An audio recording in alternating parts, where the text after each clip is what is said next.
The doctor slid 2 files across the desk and looked me dead in the eyes. She said, "This level of genetic compatibility doesn't happen by chance. You're directly related to that patient."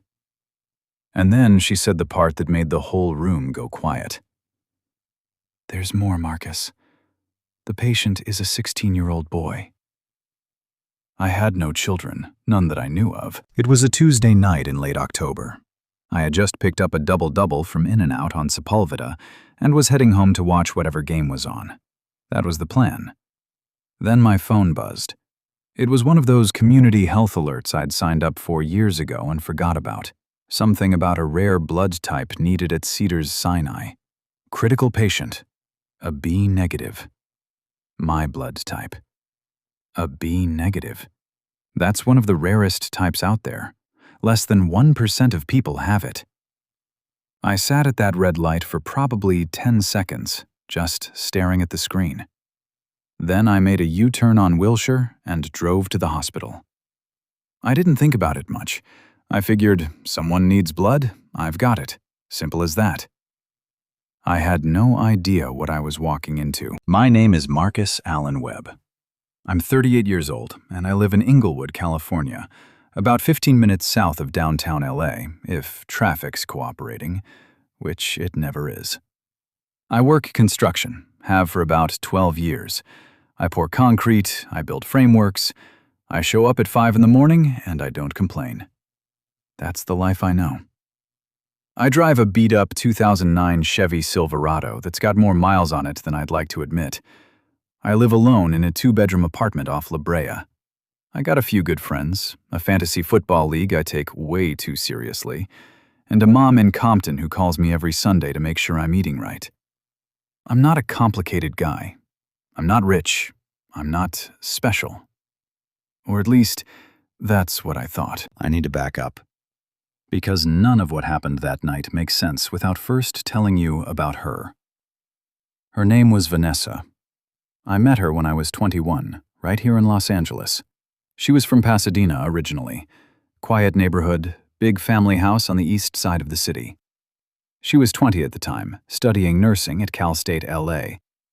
She had this laugh that could light up a whole room, and this way of making you feel like you were the only person in the universe when she talked to you.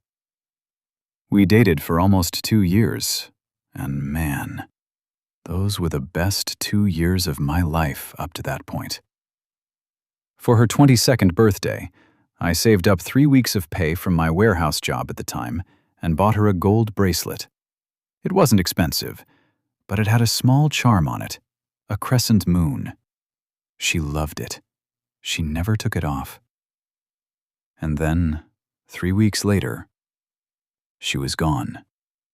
No call, no note, no explanation. Just gone. I remember the day clearly. I came by her place in Koreatown like I always did on a Saturday morning. Her car wasn't out front, which I thought was weird. I knocked. Nothing. I had a spare key she'd given me, so I let myself in. The apartment was half empty. Her clothes, gone. Her nursing textbooks, gone. The little photos she had pinned above her desk, gone.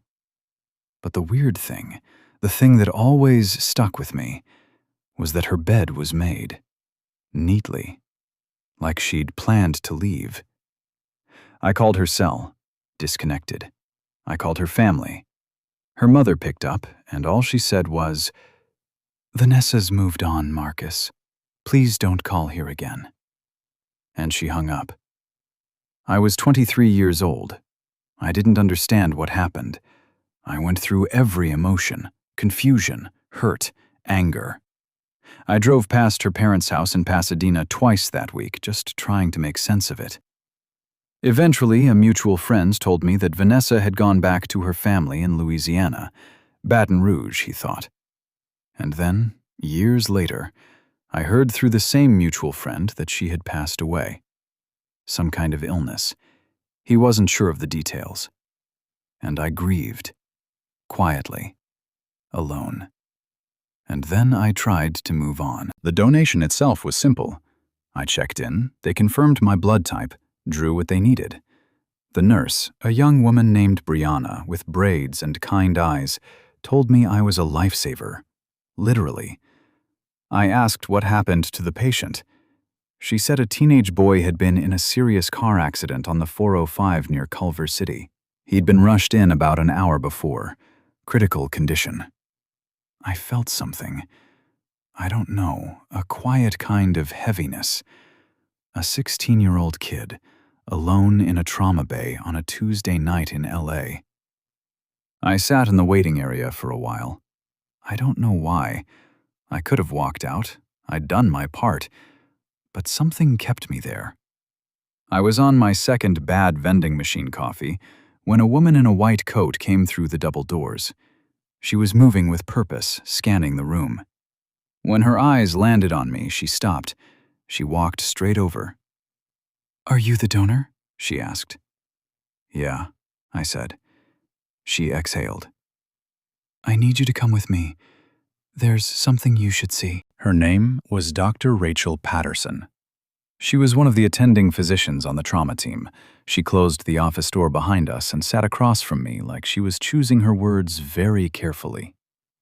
She said, "When we run emergency compatibility panels on donors for critical patients, we sometimes catch anomalies. In this case," and she placed the 2 files down in front of me, "the compatibility between your blood and this patient's isn't just a blood type match.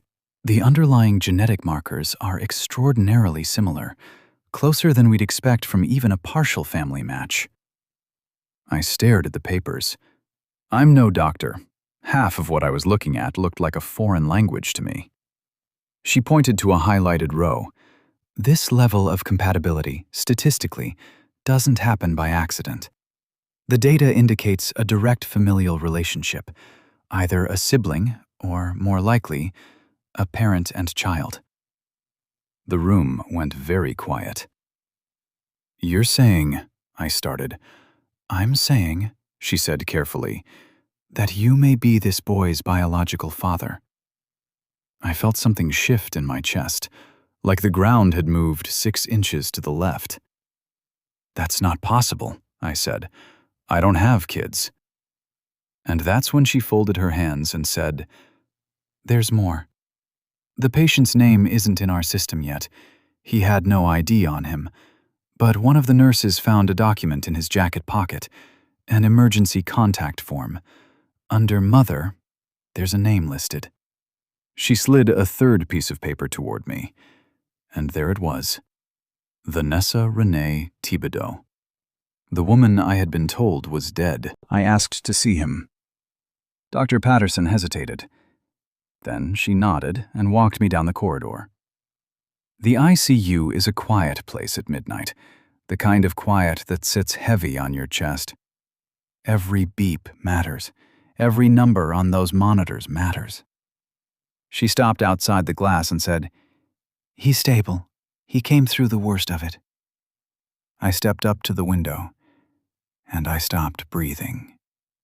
The boy in that bed, he had my jawline, my nose, the same shape of forehead my mother always said came from her side of the family. He was tall, even lying flat, you could tell. I'm 6'2", and this kid looked like he'd be close. It was like looking at a photograph of myself at 16. The kind of thing that knocks the air right out of you. I pressed my hand against the glass. I didn't even realize I was doing it. And then I saw it.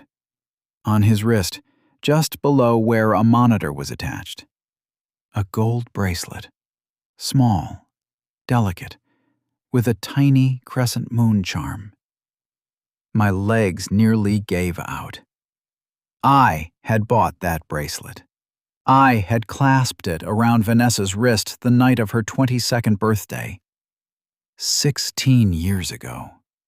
And now it was on the wrist of a boy who had my face. His name, I found out the next morning from a social worker, was Darius. Darius Thibodeau. 16 years old, a junior at a high school in Baton Rouge, Louisiana. He'd been in LA visiting a family friend when the accident happened on the 405. Vanessa wasn't dead. She had been alive all this time, living in Baton Rouge with a son she had never told me about. A son she had raised alone. The social worker told me Vanessa had been trying to reach the hospital since the accident. She was on a flight from Louisiana, expected to land at LAX by morning. I sat with Darius for 2 hours before he woke up. When he opened his eyes and looked at me, I don't know what he saw. I don't know what Vanessa had told him, or if she'd told him anything. He just looked at me with these quiet, dark eyes, and I could see my mother in him, clear as day. "Hey," I said. My voice came out rough. "I'm Marcus. I think I'm your dad." He blinked, slow, tired from the medication. And then, barely above a whisper, he said, "She told me about you." I completely fell apart. Right there, in that hospital chair, I put my face in my hands and cried in a way I hadn't cried since I was a little kid. Deep, ugly, shaking sobs. This 16-year-old boy, my son, reached over with his bandaged arm and put his hand on my shoulder. And that was that. That was the moment. She walked into Cedars-Sinai at 6:47 in the morning. I was standing in the hallway outside Darius's room when she came around the corner, and for a second, time just stopped. She looked older, we both did, but she was still her. Same eyes, same quiet way of holding herself. When she saw me, she stopped walking. For a long moment, neither of us said a word. The hallway noise, nurses, carts, announcements on the intercom, it all kind of faded out. Then she said, "Marcus?" And I said, "Why didn't you tell me?" She broke, just completely broke. She covered her mouth with her hand and leaned against the wall, and everything that had been held in for 16 years just came rushing out of her all at once. We didn't argue. I want to be clear about that. I was hurt. I was deeply, deeply hurt. But looking at her in that hospital hallway, all I could feel was this strange, overwhelmed gratitude. She had been scared. 22 years old, pregnant, her family pressuring her to disappear. She thought she was protecting me, protecting herself, protecting him. She was wrong, but she was also just a scared kid. We talked for 3 hours in a small waiting room down the hall from Darius's room. I found out everything. The pregnancy she discovered 2 weeks after she left, the decision to go home to her family in Baton Rouge, the years of raising Darius on her own. She'd told him his father was a good man from Los Angeles. She'd kept the bracelet on him his whole life. The next day, when Darius was stable enough, she brought me into his room, and the three of us sat together for the first time. I don't have the words for that morning. Some things are beyond words. That was 8 months ago. Darius recovered fully. Kid is tough as hell. I don't know where he got that from. Well, maybe I do. We talk every few days. Sometimes it's long calls. Sometimes it's just him sending me a meme at midnight that he thinks is funny. He came back out to LA in January for a week, and I took him down to the Santa Monica Pier, and we walked around for hours just talking, getting to know each other. He wants to study engineering. Smart kid, straight A's. His mom raised him right. Vanessa and we're not together. We're not trying to be. But we're something. Co-parents, I guess, 16 years late. There's no bitterness between us anymore. Too much time has passed. Too much has happened. Every time I think about that Tuesday night, that notification I almost swiped away, that U-turn I almost didn't make, I get chills all the way down my spine. I went to that hospital to give blood to a stranger.